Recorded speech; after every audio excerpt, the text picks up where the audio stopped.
วันนี้เรามาอยู่กันที่น้ำตกตาดเทืองน้ำแรงมากนะคะดูซะก่อนไอ้น้ำออกกระจาย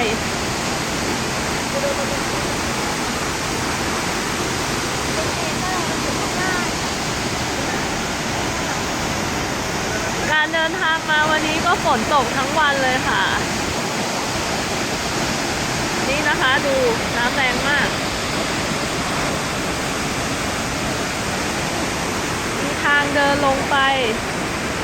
ลงไปที่อีกศาลาหนึ่งแต่ไอ้น้ำเยอะมาก